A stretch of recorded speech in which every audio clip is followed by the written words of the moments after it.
है तो कहे कि मोदी जी के नाम पे हमको वोट ना दे, हमको हमारे काम के नाम पे वोट दे। एक नेता को हिम्मत है, एक नेता नहीं कहेगा। अच्छा, सारी पार्टियों के अपने अपने घोषणा पत्र हैं। मनीष कश्यप का घोषणा पत्र क्या है? क्योंकि बहुत सारे लोग ये पूछते हैं कि ना तो आप जीत गए तो ना राज्य में आपकी सरकार बनेगी, ना केंद्र में आपकी सरकार बनेगी, और जिनकी बनेगी उन्हें मनीष कश्यप की क्या जरूरत है? एक अकेला सांसद जीतकर क्या कर लेगा, उनको क्या जवाब देंगे आप? यही सोचते थे अंग्रेज कि एक अकेला गांधी क्या कर सकता है। चंपारण में आया और पूरा देश का मूवमेंट बदल दिया। एक अकेला भगत सिंह क्या कर सकते हैं? फांसी पे अंग्रेज चढ़ा दिए और पूरे देश के लोगों के अंदर एक क्रांति जो है, सीने में जो धधक रही थी वो बाहर आई और अंग्रेजों को जो है खाक में मिला दिया। तो अगर जो लोग सोचते हैं कि एक अकेला मनीष कश्यप क्या कर सकता है, वो कहीं नहीं तो कहीं गलतफहमी में है। एक अकेला दशरथ मांझी जब छेनी हथौड़ी के सहारे पूरे पहाड़ को तोड़ सकते हैं, तो मैं दावे के साथ कहता हूं कि एक अकेला मनीष कश्यप पूरे बिहार के लोगों को जगा जरूर सकता हूं। रिजल्ट जो भी होगा वो देखा जाएगा। अच्छा, ये करवाने के लिए प्रैक्टिकली मैं पूछ रहा हूं, पैसे कहां से आते हैं? क्योंकि ना राज्य सरकार का खजाना आपके साथ पास होगा, ना केंद्र सरकार का खजाना, और जितना एक सांसद को मिलता है उसमें से कितना काम हो पाएगा? अभी तो इसका सॉल्यूशन क्या है? हमारे सांसद महोदय 2.5 करोड़ रुपया मिला था, 2.5 करोड़ में से 2.5 करोड़ वापस कर दिए, 1 करोड़ रुपया खर्चा नहीं किया, पेपर में आया था। अभी इस साल का बात कर रहे हैं हम, जरा ये सोचिए। चलिए ठीक है, कहां से पैसा आ रहा है? गरीब लोग दे रहे हैं, गरीब लोग मदद कर रहे हैं। बोल रहे हैं कि मनीष तुमको 11 रुपया देंगे, हमारे पैसे से तुम अपना चुनाव लड़ना, लेकिन नमक हरामी कभी मत करना। मैं गरीबों के पैसे से लड़ूंगा चुनाव। यहां पे बिहार में किसके पैसे से चुनाव लड़ा जाता है आपको पता है? ठेकेदारों के पैसे से कमीशन लिया जाता है। पीसी रोड में जो है 10% से लेके 40% तक कमीशन चलता है। वो कमीशन के पैसे से चुनाव लड़ते हैं नेता लोग। ब्लॉक से पैसा लिया जाता है, कलेक्ट्रेट से पैसा लिया जाता है, जिला शिक्षा पदाधिकारी के कार्यालय से पैसा लिया जाता है, अस्पताल से पैसा वसूला जाता है। यहां तक कि शमशान घाट जो बनवाया जा रहा है, मैंने अपने वीडियो में दिखाया था कि उसमें भ्रष्टाचार हुआ है। आज तक शमशान घाट बनवाने वाले के ऊपर कार्रवाई नहीं हुआ। अब मनीषवा बोल देता है तो इसके ऊपर एनए से लगा दिया जाता है। यह सच्चाई है। बिहार में आप पूछिए, दुर्भाग्य है बिहार का कि जहां पे आप पैदा होते हैं तो घूस देते हैं। अगर घूस नहीं दीजिएगा तो आप पैदा नहीं हुए हैं। बिहार में जन्म प्रमाण पत्र बनाने के लिए आपको घूस देना पड़ता है, और जब जन्म प्रमाण पत्र बनाने के लिए घूस देना पड़ता है तो यानी जन्मजात आप भ्रष्टाचार के शिकार हो गए। और मरने के बाद आपके परिवार वालों को अगर पोस्टमार्टम रिपोर्ट चाहिए और मृत्यु प्रमाण पत्र चाहिए तो उसके लिए 5,000 से लेकर 25,000 रुपए तक देना पड़ता है। ये अपने आप में बिहार में दुर्भाग्य है, और कोई नेता को हिम्मत नहीं है कि इस पे आवाज उठाए। मछली खाने से फुर्सत मिलेगा तब ना, हेलीकॉप्टर में जाके, हवाई जहाज में जाके बर्थडे मनाने से फुर्सत मिलेगा तब ना।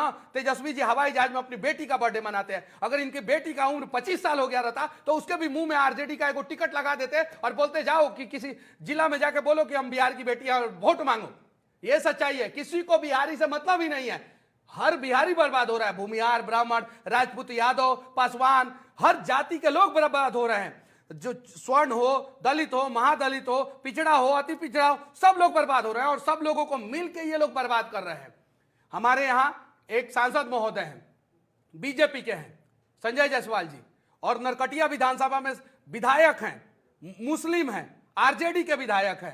डॉक्टर शमीम मुस्लिम है, आरजेडी के विधायक है। ये हिंदू हैं, बीजेपी के सांसद हैं। एक दूसरे के खिलाफ आज तक एक शब्द नहीं बोले हैं। काहे कि नरकटिया में अगर भ्रष्टाचार होता है तो ये लोगों ने आंख बंद करके रख लिया है। रोड गड़बड़ हो रहा है। और वहां नरकटिया में मैं चुनाव प्रचार करने गया, एक जगह मैं लोगों से मिलने गया, 20-25 लोगों से मिलने गया, थोड़ा भीड़ ज्यादा हो गया तो पूरे बिहार का पहला आचार संहिता का उल्लंघन का केस हम पे कर दिए कि काहे भीड़ ज्यादा कर रहे हो।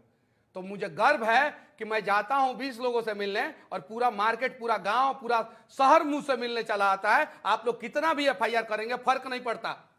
किसी की भी सरकार हो, मनीष कश्यप पे एक कितना एफआईआर होता है। अभी सरकार बदल गई ना, मेरे ऊपर एफआईआर कर दिए। आज आप लोग एफआईआर करेंगे, कल जेल होगा, परसों बेल होगा, उसके अगले दिन से फिर से वही खेल होगा। आप लोग बिहार को बर्बाद करने की तरफ से खड़े हैं, हम लोग बिहार को बचाने की तरफ से खड़े हैं। आप लोग जितना एफआईआर करना है कर लीजिए, हम लोग आवाज उठाएंगे। आपकी बात को मैं सही मानूं तो अभी तो आप चुनाव लड़ने मैदान में उतरे हैं, तभी आपका यह हाल कर दिया है। आप कल को जीत कर आ गए, सिस्टम बदलने की कोशिश की, और जो आप दावा कर रहे हैं कि इतना भ्रष्टाचार है, ये अगर हटाने की कोशिश की तो जिसे ये भ्रष्टाचार का पैसा मिल रहा है वो आपको छोड़ देंगे? आप हमको डरा रहे हैं कि हमको बचाने का मैं प्रयास सवाल कर रहे पूछ हैं। रहा हूं क्योंकि जनता ये पूछेगी कि इतने आप मजबूत लोगों से हमको जब आप डराइए लड़ेंगे मत, इसलिए नहीं, मत डराइए नहीं, कि मनीष आज जी, बिहार में एक क्रांति की जरूरत है। नहीं, मनीष जी, आप मेरा अपने चेयर पे नहीं, किसी नहीं, नेता को बैठा के पूछिए मनीष जी, कि मेरा बिहार में गरीबों का इलाज क्यों नहीं हो रहा मेरा है। सवाल तो सुनिए, नहीं, मेरा ठीक सवाल है। तो सुनिए। हाँ। मैं ये कह रहा हूं, आपने इतनी हिम्मत दिखाई अकेले बिना कार्यकर्ताओं के, बिना इतनी कोई बड़ी फंडिंग के आप चुनाव लड़ रहे हैं। प्लान आपके दिमाग में होगा ना कि जब मैं भ्रष्टाचार पर ऐसे वार करूंगा तो जो मेरे ऊपर पलटवार होगा उसका प्लान क्या है वो बता दीजिए। देखिए, अगर ऐसा सोचे होते भगत सिंह तो देश कभी आजाद नहीं होता, सुभाष चंद्र बोस सोचे होते तो देश आजाद नहीं होता, गांधी जी सोचे होते तो देश आजाद नहीं होता। आप छोड़ दीजिए, यहां से मुझे हटाइए और बिहार का किसी भी सांसद को यहां पे इस कुर्सी पे बैठाइए और लाइव कीजिए, और लाइव में जो दर्शक कमेंट करे उस कमेंट का सवाल पूछ लीजिए किसी नेता से। हालत खराब हो जाएगा इन लोगों को जवाब देने में।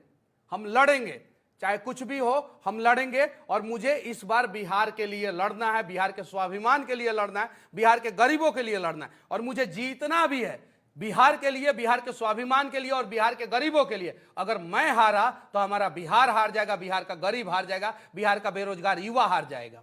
हार गए तो क्या प्लान होगा फिर आगे? हारेंगे ही नहीं। हमने हारना सीखा ही नहीं है, हमने सीखा ही नहीं है, क्योंकि हम बिहारी हैं। आपको नहीं पता है क्या? आपको पता है कि नहीं? तो आपके सामने जो बिहारी लड़ रहे हैं वो कभी भी तो बिहार हारता के ही है, हैं। बिहारी कभी हारता है। अरे जो नहीं आपके हारता। सामने लड़ रहे हैं वो भी तो बिहार के ही हैं। लेकिन चलिए ठीक है, अगर वो असली बिहार के बेटे हैं तो बिहार का विकास कर दे, मनीष कश्यप जैसे लोगों की जरूरत ही नहीं पड़ेगी। अगर आप बिहार का विकास नहीं कर रहे हैं और बिहार के ही हैं तो कहीं नहीं तो कहीं आप बिहार के नहीं हैं।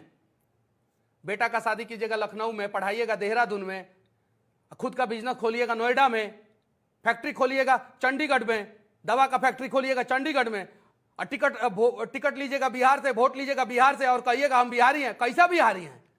यहाँ तो बिहार का आईएएस आईपीएस जो है, आईएएस आईपीएस बनने के बाद जो है जब सिलेक्शन हो जाता है तो इंटरव्यू में कहता है आई एम प्राउड बिहारी, बहुत बढ़िया, हम बिहार के, हम नाम रोशन किए। आज जैसे 2 साल आईएएस आईपीएस के कुर्सी पर बैठ जाता है तो कहता है कि I am not from Bihar, I am from Delhi, I am from Haryana, I am from Rajasthan.